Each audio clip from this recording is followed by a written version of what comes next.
Everything that everybody loves about New Orleans is because of Black people. You're going to get that fit. You're going to get your hair done. You're going to get your nails done. And you're going to be with your crew. And we're going to be out here in these streets freely being gay. It is the way New Orleans allows you to step out and be yourself. Bringing history and tradition and culture together. Right? I love that I see everything that's beautiful in New Orleans, from our food. You go to a second line. This journey has been one hell of a roller coaster.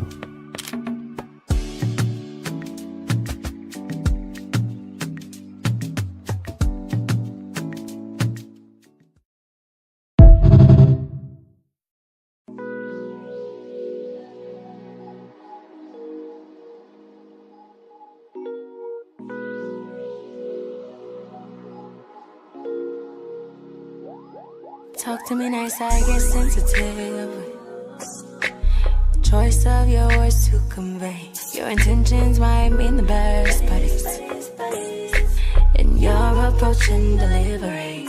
I get so through by my triggers, probably from niggas who thought that they own me. Really consider that I do, you do, we do good on our own.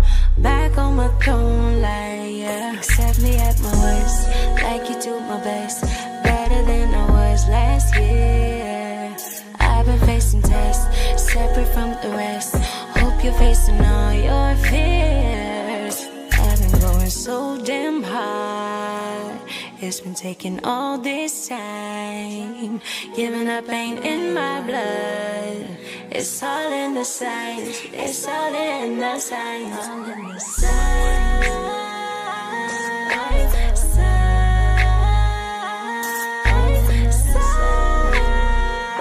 It's all in the signs. It's all in the signs.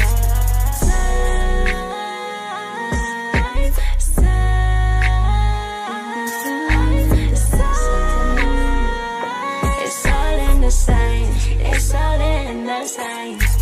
I'm so nice, everybody's type. Eyes on the clock of my demise. Don't you fall into the quicksand. It's better on the cement.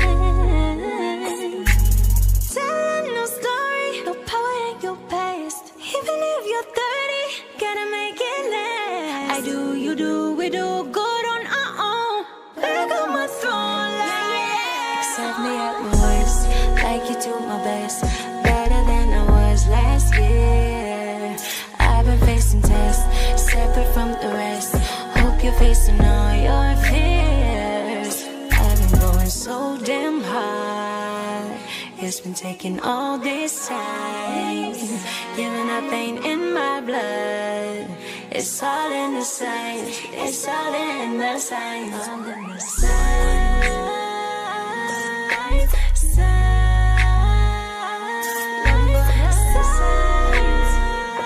It's all in the signs. It's all in the signs. All coming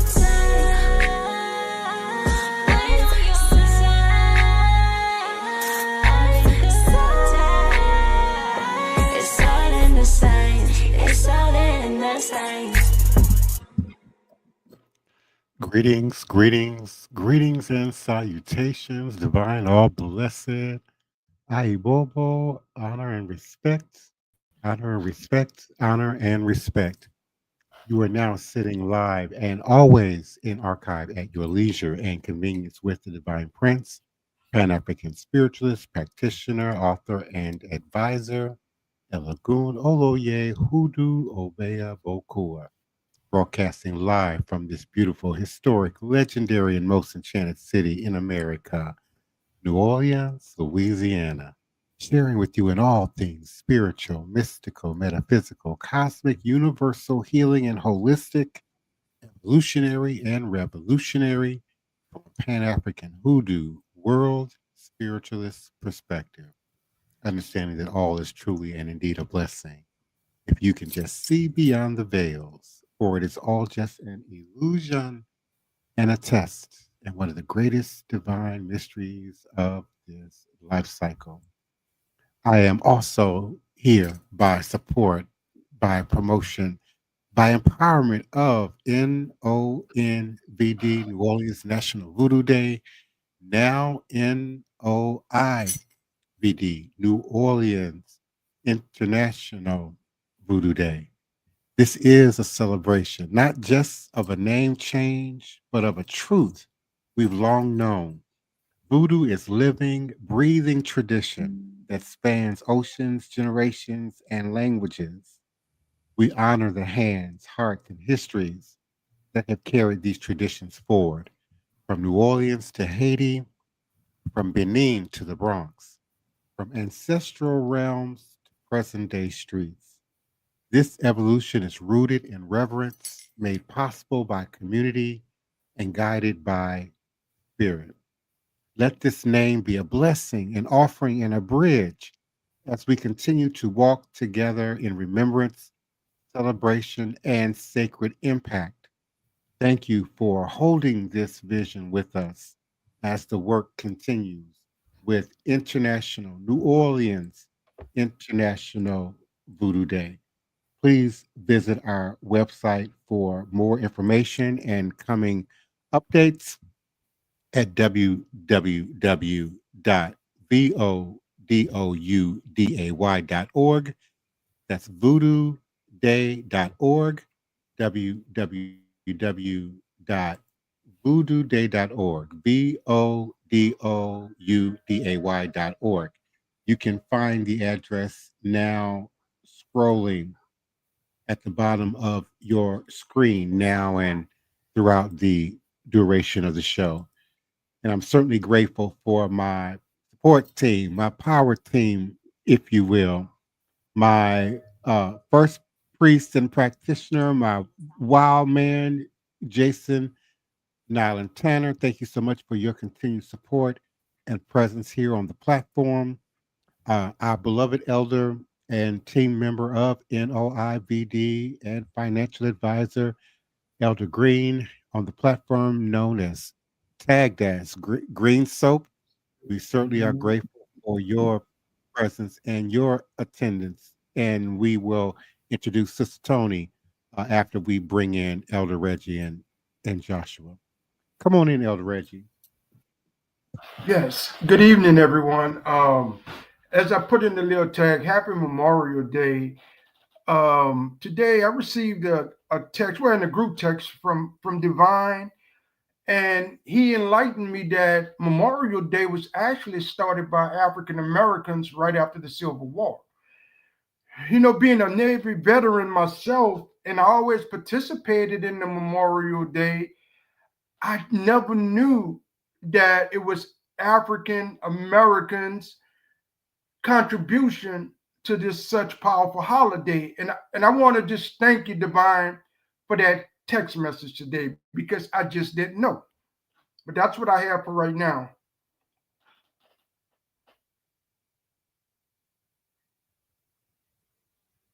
Oh, hello. Yes, it was started by African Americans who saw the dead buried on a just on a big wide plain, the dead soldiers buried there. And they came out and decided to put flowers in holy remembrance of those soldiers right there. Because most of the time the soldiers were buried where they dropped, Hmm. wherever they were when they came through. And it was a lot of African American soldiers on this battlefield. Yes. Yeah, after I That's was, right. tipped by, mhm. Yeah, Go ahead. the little research that I done after I got the text message from Divine, it started, I want to say in Virginia, maybe, where it started, but then it just resonated throughout the South too. And then with a little further research, they actually start calling it Memorial Day only in 1972. Yeah, that's right. It was originally Decoration Day, Decoration and it Day. was That's created right. by formerly enslaved Africans, uh, Hmm. liberated Africans, we can call them, in Charleston, South Carolina. There you go. Hmm. And greetings,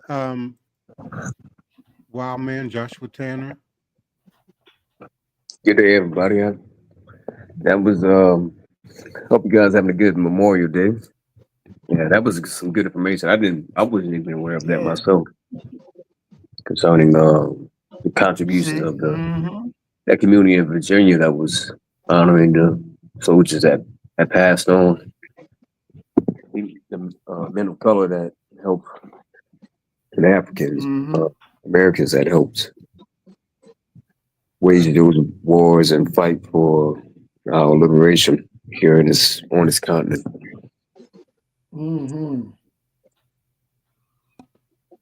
One of the earliest known celebrations of Memorial Day can be traced back to formerly enslaved people and white missionaries in Charleston, South Carolina. On May 1st, 1865, according to reports in the New York Tribune and the Charleston Courier, 3,000 Black school children carried bouquets of flowers and sang John Brown's Body, while members of the 54th Massachusetts Regiment and other Black Union regiments performed double-time marches and Black ministers recited verses from the Bible. In 1996, David Blight, a Harvard researcher, attempted to verify news reports, but when he contacted the Avery Institute of Afro-American History and Culture at the College of Charleston, he was told he hadn't actually read the very accounts he had just uncovered, according to history.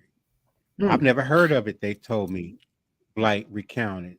This never happened. He continued, this was a story that had really been suppressed both in local memory and certainly the national memory, but nobody who had witnessed it could ever have forgotten it. Blight's suspicions were confirmed when, after a talk he gave at the Smithsonian National Museum of American History in 2001 regarding his book, Race and Reunion, The Civil War in American Memory, an older Black woman approached him to discuss his lecture. You mean that story is true? The woman asked him.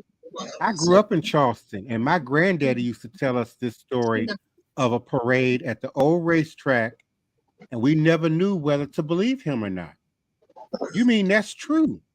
She said. So history is catching up with Blight per a report on channel KVTB7. The U.S. National Park Service now has a web page that is dedicated to the day. Although when the federal government When y'all, my Doge screen came, just froze up on me. Okay. when Yeah. Doge came to shut everything down and erase all the women and the Black and Hispanic veterans and everything from all the national parks and the Pentagon and the websites and everything. Right. The U.S. National Park Service now has a web page that is dedicated to the day. Although when the federal government first declared Memorial Day a holiday, it ignored the celebration prominently featuring African Americans. So we can almost put a bet on it that the Orange Man administration has probably erased it from the website again. If somebody click on it, Goddess or somebody in the chat, click on it, look and see if it's actually still up.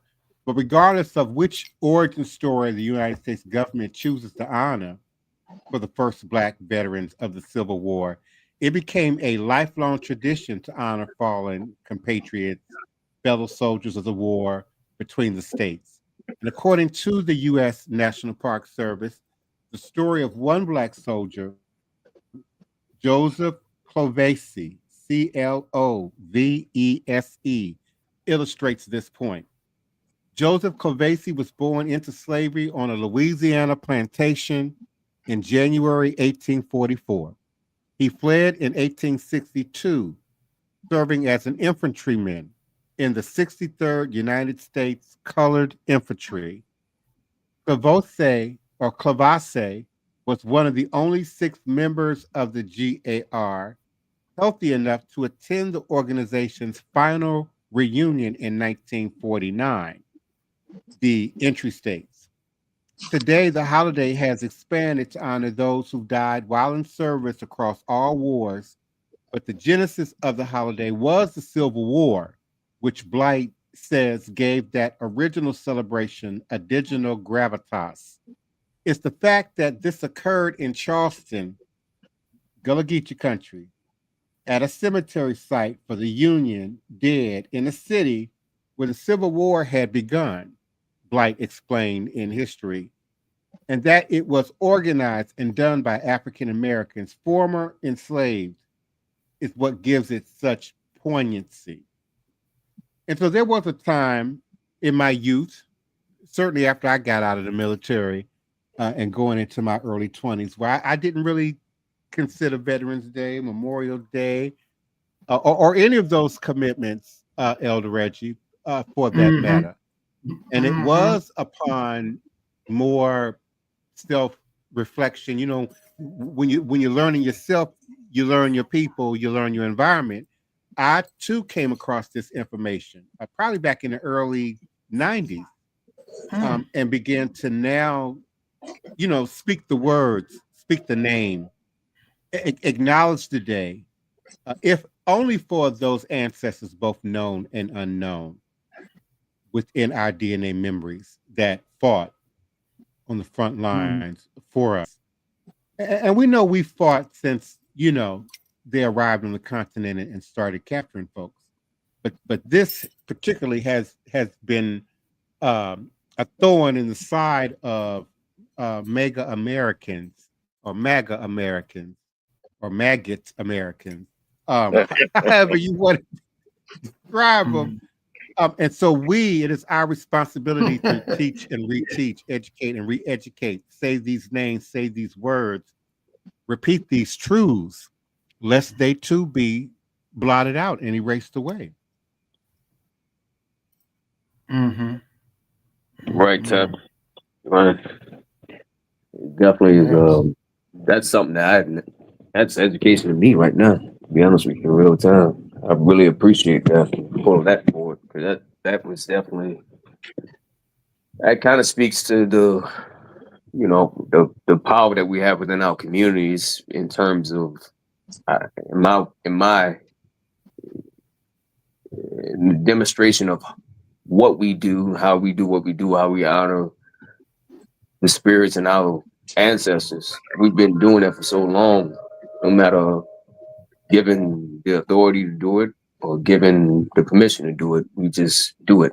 And I did not know that was our Memorial Day originated from that demonstration in Virginia.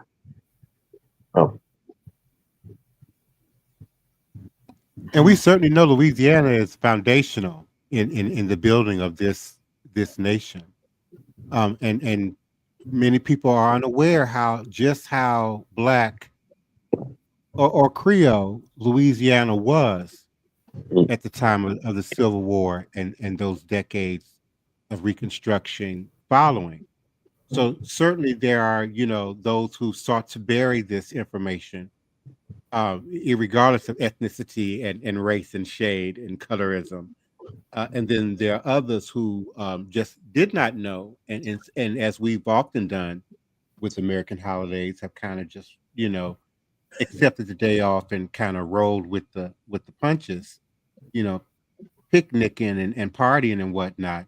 But this is a powerful piece of information. Some of us on the sound of my voice, such as myself, have been in the military. There are veterans that are listening to us right now. No. And there's some of you with historic veterans within your bloodline who can stand on this information. Yeah, speaking of that, my great uncle was one of the first, the first Force Master Chief of the Navy. The only Master Chief that actually sailed to the North Pole and the South Pole of the Earth as Master Chief. His name was come to me, Joshua. I'll call him Uncle Nat. Oath in Both in Nathaniel Monday. He is still, to this day, I think, the only Master Chief that's ever accomplished selling all 7 seas and both poles of the earth as a Master Chief. Wow, that's great. Yeah, I salute him for that because being in the military, well, in the Navy, let me put it like that, on that water, that's a rough deal. So that's understandable that he was able to go to boat. I salute that. Yeah. Yeah. But if I could, I want to bring in just a little Louisiana spin on the Civil War. When I was doing some research at St. Louis Cemetery number 2, Andre Caillou is buried there. I think there's a center for him now on Esplanade Avenue. He was one of the first, I keep saying the word, African Americans to die in the Civil War with the raid down outside of Baton Rouge. It's called Port Hudson. But anyway, there was not burying the black soldiers. White soldiers die on the field, they'll stop fighting, pull them back, and bury them. But there was leaving the black soldiers out to rot. And reading the article that Devon just eloquently went over, that's what was happening in South Carolina also. They was leaving the bodies dead in these fields without being buried. And the people after the war, black people started going and burying their dead. And that's how this started. But in Louisiana, where they had the first regiment that was paid, the Native Guards that was paid by the United States government to fight in the Civil War, they was not burying those soldiers. Wow. No, not all of them. I found a document for my great grandfather who was documented as a Confederate soldier in Louisiana. But they had him listed as white. And he had many children. And all of his children in the census are listed as white, including my great grandfather, until he and my great grandmother married. Then the subsequent census lists them as black. So we also have to take in consideration the racial climate, ethnic, cultural climate of the day, particularly here in Louisiana. Again, a black-led or Creole-led Confederate state that now might have some embarrassment, some disconnection to the Civil War, and even telling and retelling of that story. So many of us would be shocked to even know that we had ancestors who fought in the Civil War here in Mississippi, Louisiana region. And to find documentation of that is a powerful thing. It is. I see. Sure. Yeah, but Sister Toni, you here promised us a little research over the weekend on some of the spiritual churches. Were you able to find anything? Oh yeah, I was able to find a lot. Can you share just a little with us, please? To let you know, there was over 50 spiritualist churches in New Orleans. Some were larger than others. But the first one I want to talk about was the Temple of the Innocent Blood. Hallelujah. All right. And that was Mother Catherine Seals. Yeah. And she started her compound in the lower Ninth Ward across the Industrial Canal, which is now back there is Charbonnet Street. That's where my family grew up on. Charbonnet Street. Yeah. We don't know exactly the cross streets because they didn't have all of that back then. Yeah. And she ministered to over 1,000 people, and over 300 lived at her compound with her. She originally was Nanny Cowens from Kentucky, and she left there at 16 years of age and came south to New Orleans area. She had some bad romances, and her last husband was very abusive. He beat her till she was hurt and kind of permanently crippled. So she was looking for a healer. She Mhm. first went to this healer. I found out they had a lot of white spiritualists, mainly men. Mhm. And she went to this one called Brother Isaiah, who apparently was doing spiritual healing on the Mississippi River levee. And when she went to him, he wouldn't help her because she was black. Mhm. So she was in pain and hurt from the abuse she had got. So she said she prayed and prayed and prayed for help. And she was visited by a spirit, and the spirit told her to create Mhm. her own church of sinners that she could help Mhm. and heal. This led her to Mother Leafy Anderson. Mhm. Leafy trained her to be the spiritual mother, and she changed her name to Mother Catherine Seals. Mhm. So you got to understand in the 20s how the Ninth Ward was made up. The city of New Orleans and what we call a business district and all of that, New Orleans is made up of 3 islands Hmm. that if they didn't have bridges connecting them, you couldn't get to them. If you took the Claiborne, the Caffin, and the Florida Avenue Bridge down, the only way you could get to the lower Ninth Ward would be by boat. Mhm. And if you took the G&O down, you couldn't get to Algiers unless you had a boat. Mhm. And the other old bridge with the railroad track on it, I forget the name of that one. But if you took those down, and the lower Ninth Ward at the time was mainly swamp. Mhm. So they was selling it for cheap. They was practically giving it away. So she went back there and she set up her compound, and people came to her. They heard about her healing people and taking people in, especially orphans and abused women running from their husbands. That word of mouth grapevine was good in New Orleans. Yeah, but So Sister they Toni, was I want like, to you. add. I want to add to what something you just talked about, and that's that spirit calling and spirit visit. Even in 2025, spirits are contacting people, spirits are visiting people today, and people don't realize what it is that's going on. Yeah. They're being spirit is calling them to do all type of works, all type of things, but people don't realize the visitation no more. But back then there was a little more keen to that visitation. Yeah. And trust me, those visitations are still happening today. Yeah, they are. Mm-hmm. They are. But she had a compound and she was healing people.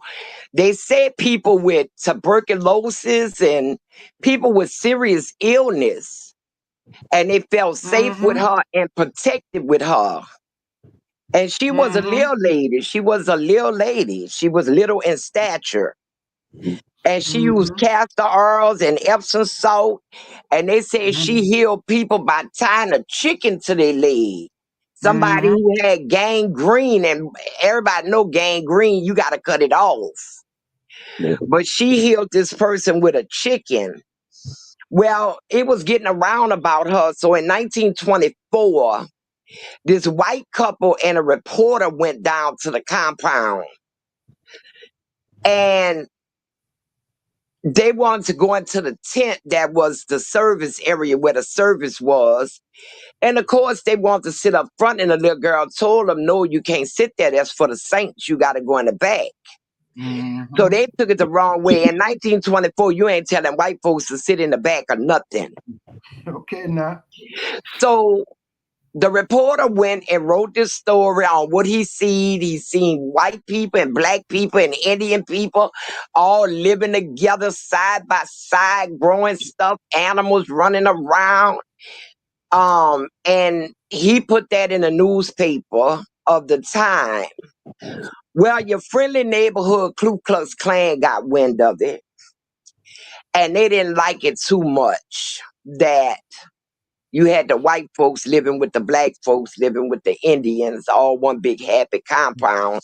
So they would go down there and run raids. Mm-hmm. But they didn't go too often because something scared the hell out of them. One time they went back there in them swamps and they never went back. But they went back there to burn it down. They tried a couple of times. The last time they hung it up. That's right. Now, my parents bought their land in 1945.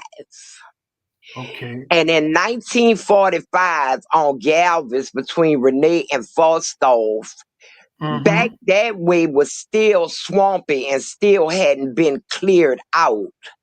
They were selling as they was clearing and building up. So when Mm-hmm. you think of where Catherine Seals was, she was almost down there in St. Milo. Yeah. Yes. Yes. She was almost down there where the Maroons were. Yeah. Mm-hmm. So people really it wasn't easy to get to her, and you had to be determined that you were going to get there. Yes. Yes. Good. Good. So, Good research. Good research on that.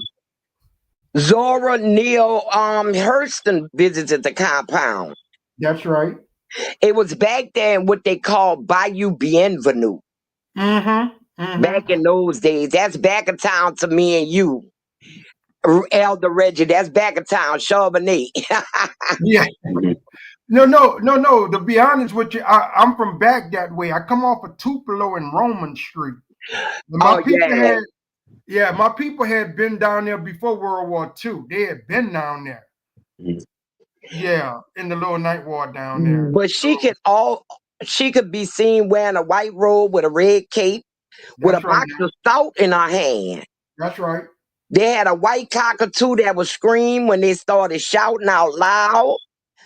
They had dogs and stuff walking in and out through the service, goats and kids and donkeys. They didn't care. They was going on with the service. And she led that church from 1922 until her death in 1930. That's right. But And right here, I wanted to bring up the transferring with the chicken, tying it to the human body. See, that would be considered voodoo. In modern time, they would call that voodoo, but she was doing transferring. She was transferring negative energy into another host, which is the chicken. Once the chicken took on that disease or that pain, the human get healed. You discard of the chicken and that disease go away. And these are the type things that was being done in the New Orleans spiritual church, quote unquote, hoodoo, voodoo. But it's still being done.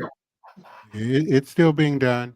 That's right. And, that's right, and Divine. some of us use chicken and doves for those rituals that you are referring to.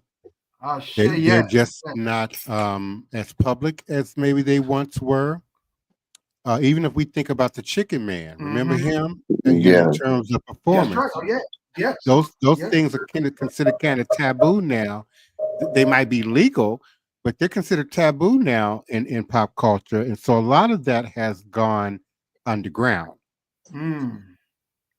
A lot of it back then was underground too, because they still had a stigma with it.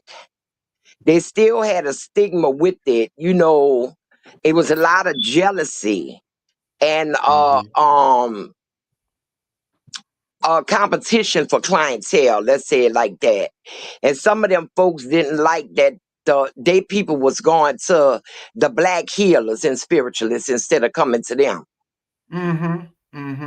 So she died in 1930, and her jazz funeral was one of the largest that the city has seen. That's right. Thousands of people showed up. They even wrote about it in Time magazine. And if you look up the Church of the Innocent Blood, the Temple of the Innocent Blood, you'll be able to see pictures that they actually took at the actual facility. You can Google it. You can see a picture of her. You can see the members. They all in white. You can see some more pictures of it. They got pictures online of her compound. But Mother Rita was her second in command, and she tried to keep the temple alive. But it just wasn't the same without Mother Catherine. Mm-hmm. And in 1940, that temple closed. Mm-hmm. But she inspired other people in the Lower Ninth Ward Oh yes, she did. to But with that, start their own churches. mm-hmm. Mm-hmm. And I'm going to talk about them tomorrow, like Sister Clara James Hyde, CJ All right, Hyde, guys. Mother Shannon. Mm-hmm. So they had a lot of spiritualist churches going on. They think in the whole state of Louisiana, they may have actually been about 200. Mm-hmm. But what I would like to contribute to that is that energy is still in New Orleans. It's throughout the South. It's in America. Don't get me wrong. But there's just a little different spin in New Orleans that's still active. It's just that a new institution has to be built to contain it. But all the energies, all the forces, and all the know-how is still here. Yeah. And as we work with NOIVD to move forward, and we do the whole covering of voodoo, New Orleans voodoo, all these niceties will come out. And if people come down to visit, come down to the ceremonies and the things that we are doing with the International New Orleans Voodoo Day, they'll get to experience and partake in some of this magic healing. Yes, we continue to offer you to become a part of something extraordinary. Mm-hmm. New Orleans International Voodoo Day is not just an event. It is a movement that celebrates culture, fosters education, and connects people globally, voodoo worldwide. By sponsoring this event, you're supporting a tax-deductible cause that preserves heritage, uplifts art and education, and fosters healing within the community and beyond. So your sponsorship goes beyond promoting your business. It demonstrates your commitment to cultural preservation and education while supporting a unique event that brings international recognition to New Orleans. Events like symposiums, art exhibitions, our ecological education and displays, sacred processions, global speakers offer unparalleled opportunities to honor history and inspire a brighter future and the next generation of ministers and practitioners of the practice and the tradition. Supporting an event like this means empowering a community, enriching cultural understanding, and making a meaningful impact on the world. It connects your brand to a celebration that values unity, diversity, and progress while helping preserve traditions for generations to come. So we continue to offer you to join us, volunteer with us, participate with us, donate, and certainly sponsor us in creating a legacy. Explore our sponsorship tiers and help us make New Orleans International Voodoo Day an unforgettable celebration. Together, we can uplift the community and inspire the world. And we invite you to get on board now for our third annual International New Orleans Voodoo Day 2026. We certainly appreciate your support and your attention here during the live podcast, weeknights at 9 p.m. Central Standard Time. Thank you, Connie, D. Goddess, and the messenger. S. Marie, we certainly appreciate you and your continued participation and support. Thank you, Joshua, Nylan Tanner, Queen Mother, Sister Toni Val Martinez, and Elder Reggie Green Soap for your continued support and participation in the platform. And we look forward to meeting you all here again tomorrow night at 9 p.m. U.S. Central Standard Time for more revolutionary hoodoo, New Orleans voodoo secrets and recipes. Voodoo Hoodoo 101, sponsored by, empowered by New Orleans International Voodoo Day. All is a blessing. Good night. Good night. Good night. Good night, everyone. Sure. Please. Great show.